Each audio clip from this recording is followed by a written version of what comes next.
Black money రూపంలో ఉన్నాయి. నీ దగ్గర వైట్ మనీ 10 lakhs ఇచ్చినట్లయితే మేము 50 lakhs ఇస్తామని అతన్ని నమ్మబలికారు. అందులో భాగంగా 6వ తారీఖున 2 500 రూపాయల నోట్లు ఇచ్చారు వాళ్ళకి. అతను వెరిఫై చేసుకుంటే బ్యాంక్కి వెళ్ళేవి ఒరిజినల్ తెలిసింది. ఇతను ఆస్తితో 10 లక్షలు తీసుకుని రాగా మూలపాటు బ్రిడ్జ్ వద్దకి వాళ్ళు ఓ బ్యాగ్లో 50 lakhs ఉందని చెప్పి అందులో బుక్స్ పెట్టి అతనికి ఇచ్చి 10 లక్షలు తీసుకుని వెళ్ళిపోయారు.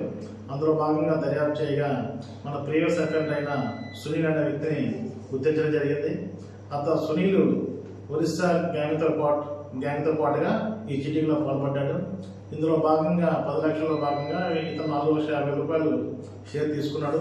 రిమైనింగ్ గ్యాంగ్ 5,50,000 తీసుకుంది. ఈరోజు ఇతన్ని మన సున్నాదేవి బస్ స్టాండ్ దగ్గర అరెస్ట్ చేయడం జరిగింది. ఇతను వద్ద దగ్గర నుంచి 4,42,000 సీజ్ చేయడం జరిగింది. ఇతను ఏదైతే నేరంలో వాడిన స్కూటీని చీటింగ్ చేయడానికి ఉపయోగించిన మొబైల్ని కూడా సీజ్ చేయడం జరిగింది. ఇతను అరెస్ట్ చేసి రేపు కోర్టులో ప్రొడ్యూస్ చేస్తాం.